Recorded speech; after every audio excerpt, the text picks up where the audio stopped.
It was just a joke. How many times have we heard that?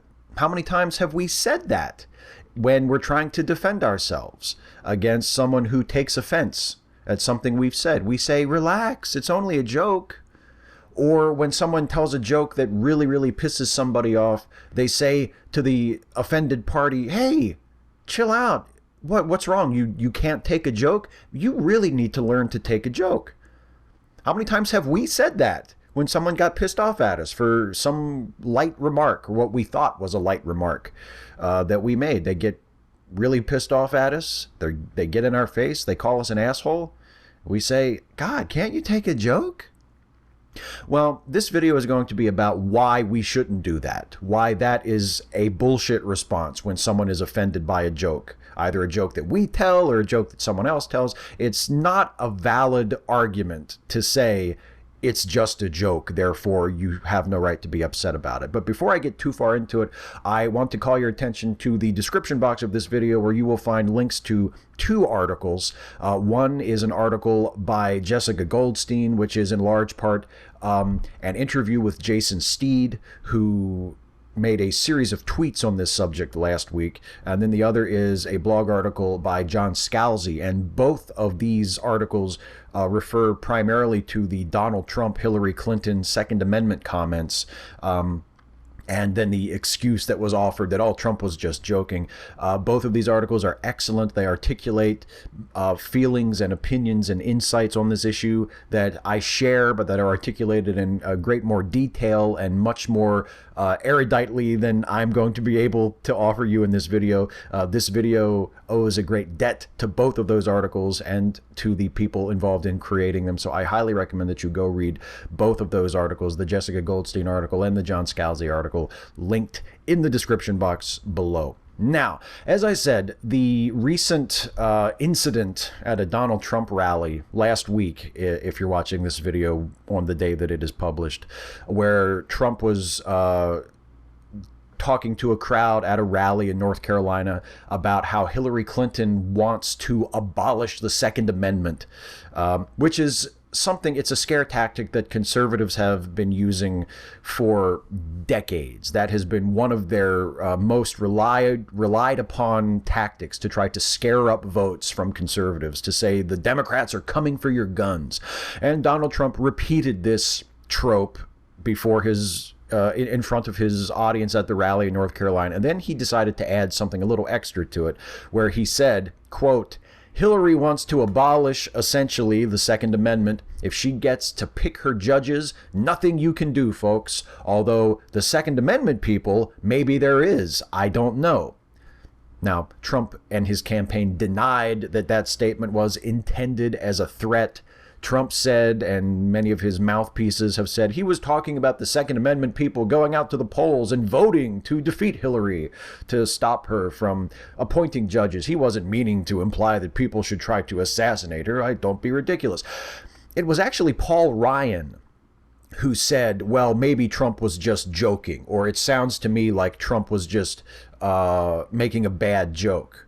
And to his credit, Paul Ryan then immediately followed that up by saying, I don't think that's something you should joke about, meaning political assassination.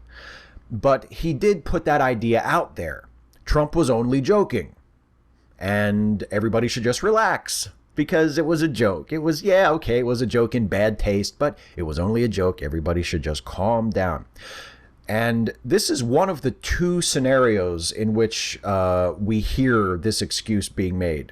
The first, as in the Trump situation, is when something that, in the interpretation of many people who heard it, was not originally a joke, is reframed as a joke, under the assumption that if people can be convinced that it was a joke and that it is then taken as a joke, then that absolves the person who said it of any responsibility for what was said. And it sort of, it takes away, it pulls the rug out from under people who are offended by it. But the excuse is also used in response to people getting offended at things which are obviously jokes. And that is the second scenario in which it is commonly heard. When someone tells a joke that everybody recognizes as a joke, but people are still offended by it, they are often told, usually by the joke teller or, by other people who thought that the joke was funny, hey, it's only a joke. Don't get all worked up about it. The assumption is that it's a joke, therefore we shouldn't hold it to the same standard of other forms of speech. It's a joke. It wasn't meant to be taken seriously. Therefore, if you, as a person who heard the joke, are taking it seriously,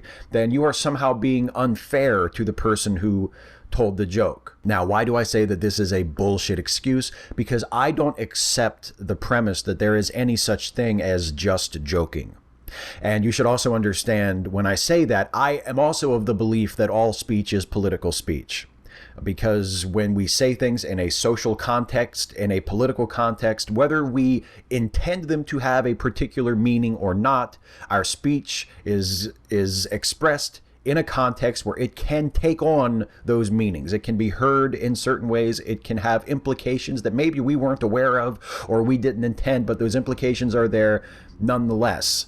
And there's just no such thing as non-political speech. There's no such thing as saying something and then being able to, exempt yourself from the consequences of something you said by saying, oh, it's just a joke. Another commonly expressed idea in these sorts of conversations, when someone takes offense at something that someone else has said, whether that thing is a joke or not, is people will respond by saying, well, you don't have a right to not be offended.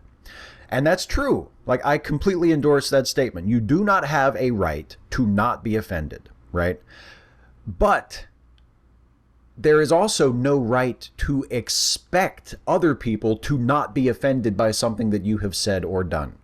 Nor is there a right for you to demand that people who are offended by something you've said or done to keep silent about it, or to only react to it in a certain way, or to interpret your words or your actions in the most charitable way possible. You have no right to expect that of other people, especially if your words or actions demonstrate a disregard on your part for them and for their feelings. So when Donald Trump says something irresponsible that could be interpreted as a suggestion for others to assassinate his political rival, reframing his statement as a joke, or perhaps he intended it as a joke. John Scalzi, one of the authors of one of the articles I mentioned at the top of this video, actually is willing to accept that Trump was joking, that he meant it as a joke. That's fine. Whether you believe he intended it as a joke or whether you believe he is now trying to reframe it as a joke in order to get away with something or to absolve himself of responsibility doesn't make any difference to me, because if it was a joke, it does nothing to relieve him of his responsibility. Joking or not, he said something that to the ears of many people was implying that the death of Hillary Clinton would be a good thing that we should hope for and that perhaps we should even work to realize. That's the problem with what Trump said, not whether or not he was joking, not whether or not he meant it. And something similar goes on when someone tells a joke that is at the expense of a particular group of people. When they tell a sexist joke that is at the expense of women, or a racist joke that is at the expense of black folks or people of color of some other category, or LGBTQ folk. They're presenting a premise in telling the joke that the targeted group of people, whatever that group may be, is worthy of being laughed at, is strange or odd or ridiculous or inferior in some way to the teller of the joke and to the audience. When someone tells a racist joke, for instance, and people laugh at the joke, then the joke teller and the audience are entering into agreement that the premise of the joke is valid. If someone says, where's the best place to hide money from a black person? In their work shoes. And then you laugh at that joke, you are agreeing with the teller of the joke that the premise of the joke, that black people are inherently lazy, or at least inherently lazier than other people, is valid. Because if you didn't think that was a valid premise, if you didn't think that the joke teller had a point, then you wouldn't think the joke was funny, because the humor of the joke turns on that point. If you reject the premise, then the joke doesn't work. And if you think the joke works, then it means you have accepted the premise of the joke. And that is ultimately the problem, is that the joke teller and the people in the audience who accept the joke and find it funny are agreeing on a premise that is bigoted and ignorant and dehumanizing of a particular group of people. You're creating an environment where you and your audience, if you are the joke teller, you and your audience are coming into agreement about the inferiority or the unacceptability or the subhumanity of the group that are the butt of that joke. And the mere fact that it is a joke changes nothing. The fact that you as the joke teller are hoping for laughter as a response from your audience rather than applause or nods of agreement or some other reaction changes nothing. When a joke teller says to someone who was offended by one of their jokes that they need to just relax because it's only a joke, what they're really saying is that they'd like to be able to say offensive things without having to hear about it. They'd like to be able to conduct that transaction between themselves and the receptive members of their audience without anyone from the outside coming in and calling bullshit on it. That's what they're demanding when they say, relax, it's only a joke. They're basically demanding either your acceptance or your silence in response to their joke. They're also saying that the feelings of the offended person don't matter to them. And the feelings of the offended person don't have to matter to them. They're completely within their rights to not care about the feelings of anyone who reacts in an unwelcome way to their joke. But the problem is when they say it's just a joke, or they say you need to learn how to take a joke, they're not just disregarding the feelings of that person, they are asking that person for something. They're asking that person for their understanding, for their charity, for their acceptance, for their tolerance, for their silence. They're asking them for something. They are demanding a particular response that the joke teller has deemed acceptable to his joke from the person whose feelings they have just made quite clear they completely have disregarded. They're saying, I don't care how you were affected by what I said, and here's what I want from you. So what is the best way to respond when someone is offended by a joke that you've told?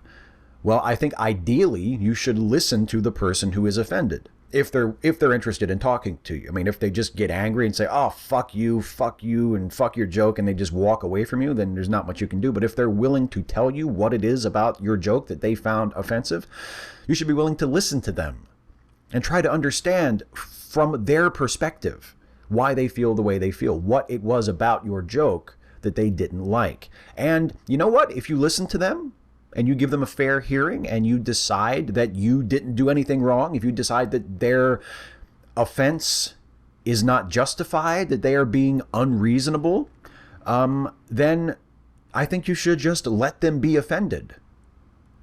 Because they have a right to be offended, whether you think they're being reasonable or not. They have a right to react to your joke in any way that they react to it. And you don't have a right to demand any particular reaction from them. But you do have the right to not listen to them. So if you ask them to explain why they took offense to your joke and they explain it and you don't agree with it or you don't get it and you don't want to hear about it anymore, you have the right not to listen to them. You don't have the right to demand that they don't say anything. But you do have the right to choose not to hear them, to choose not to listen. Although personally, I think if you're that bothered by people taking offense at something that you've said, the best thing you can do is to try to understand why they were offended. And given that you care about their reaction, to adjust accordingly, whatever that means for you. Maybe that means coming up with better jokes or finding more sophisticated ways to joke about certain things. Or maybe that means deciding that there are certain things you're not going to joke about. Or maybe it just means deciding that there are certain jokes that you're just not going to tell. And for many of us, I think that might be the best solution. And it might be an especially good idea if you're running for president of the United States. Just saying. Hey folks, hope you enjoyed this one. If you did, please like, share, and subscribe. And also please consider helping me to make more videos like this one by supporting this channel through Patreon. You can go to patreon.com/Steve Shives to become a patron. Thanks so much for watching, and I'll see you next time.